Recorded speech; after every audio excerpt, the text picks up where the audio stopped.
ఈ ఎంసెట్ లేదా ఎఫ్సెట్లో మంచి ర్యాంక్ రాని విద్యార్థులకు బెస్ట్ ఆల్టర్నేటివ్ సిఏ కోర్సులు అడ్మిషన్లు జరుగుతున్నవి.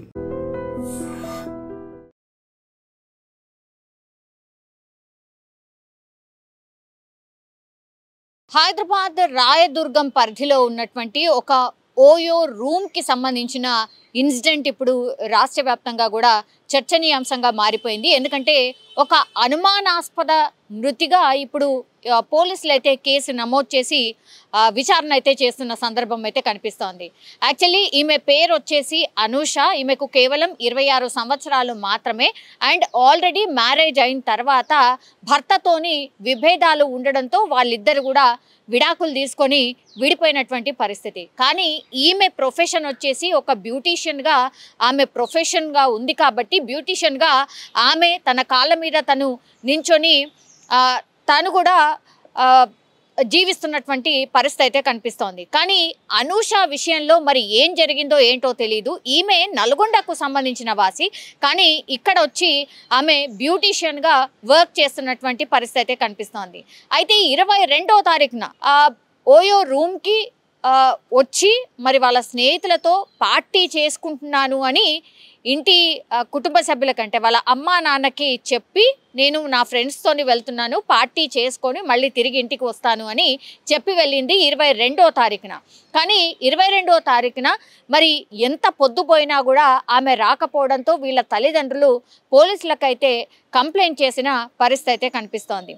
కానీ 22వ తారీఖున మరి స్నేహితులతోని వెళ్తున్నాను, పార్టీకి వెళ్తున్నా అని చెప్పిన వ్యక్తి మరి ఓయో రూమ్ దట్టు రాయదుర్గం పరిధిలో ఉన్నటువంటి క్యూబా ఓయో రూమ్లో ఆమె మృతి చెంది ఆత్మహత్యగా ఆమె ఒక ఫ్యాన్కి వేళ్లాడుతూ కనిపించినటువంటి పరిస్థితి అయితే కనిపిస్తోంది.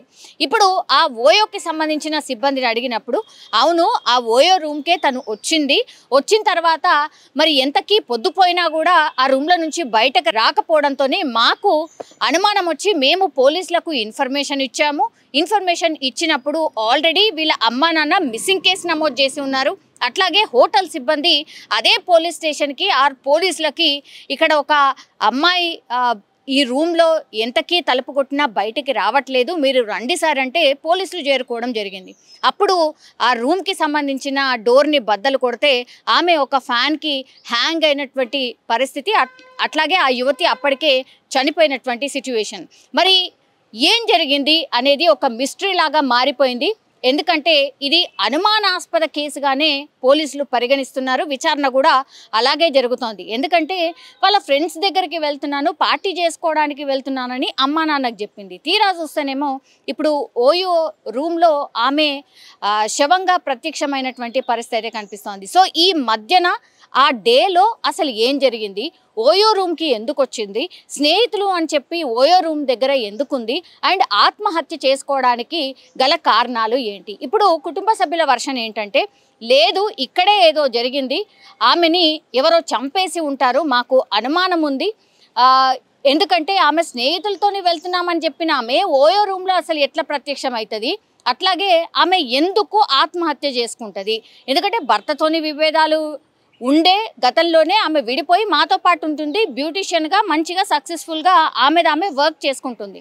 ఆత్మహత్య చేసుకోవాల్సిన పరిస్థితి ఎంత మాత్రం లేదు. సో ఇక్కడ ఏదో జరిగింది, మాకు అనుమానం ఉంది, ఎవరో చంపేసి ఆ తర్వాత ఆత్మహత్యగా చిత్రీకరిస్తున్నారు అని పోలీసులకైతే వీళ్ళు విచారణలో చెప్పినటువంటి పరిస్థితి. అయితే ఈ అమ్మాయి అనూషకి సంబంధించిన బ్యాక్గ్రౌండ్ని తెలుసుకునే ప్రయత్నం చేస్తున్నారు. అండ్ ఆమె ఫోన్కి సంబంధించిన చాట్ని కూడా పూర్తిగా క్షుణ్ణంగా పరిశీలిస్తున్నారు. అండ్ ఆమె ఎక్కడి నుంచి ఎటొచ్చింది, ఎప్పుడు వచ్చింది, ఏ టైంకి వచ్చింది అనేది కూడా పూర్తిగా అంటే ఆ చుట్టుపక్కల ఉన్నటువంటి పూర్తిగా సీసీ కెమెరాకి సంబంధించిన అంత ఇన్ఫర్మేషన్ కూడా పోలీసులు గ్యాదర్ చేస్తున్నటువంటి పరిస్థితి. 22వ తారీఖున జరిగింది కానీ ఇది కొంత ఘటన బయటికి రావడానికి కూడా కొంత ఆలస్యమైంది అని కూడా చెప్పొచ్చు. మరి ఈ కేసులో అనూష నిజంగానే ఆత్మహత్య చేసుకుందా, ఆత్మహత్య చేసుకుంటే ఎందుకు చేసుకుంది, ఒకవేళ హత్య జరిగిందా, హత్య ఎవరు చేశారు, ఎందుకని చేశారు, what is the reason? And ఇంకోటి స్నేహితులతోని వెళ్తా ఉన్నా అని అమ్మా నాన్నకు చెప్పాల్సిన అవసరం ఏముంది?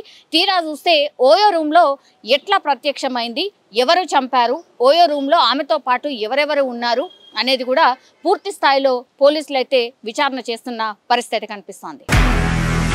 నిజంగా ప్రస్తుతం ఉన్నటువంటి సమాజం దేనికి ప్రయారిటీ ఇస్తుంది? ఆర్థిక సంబంధాల చుట్టూ మాత్రమే తిరుగుతుంది. మళ్ళీ ఎన్నికలంగానే చాలా విరక్తి కలుగుతాను. మంచి అనిపిస్తుంది కదా, లేడీస్ కూడా ఛాలెంజింగ్ జాబ్స్ చేసినప్పుడు చాలా బాగుంటది. ట్రాఫిక్ అసిస్టెంట్స్ గా నియమించిన ట్రాన్స్జెండర్స్ అందరితో సాల్యూట్ చేయించుకుంటున్నారు. ఫుడ్ డెలివరీ ఇవ్వటానికి వెళ్ళినటువంటి డెలివరీ బాయ్ అనిల్ పై కళ్ళ ముందు పెళ్ళండి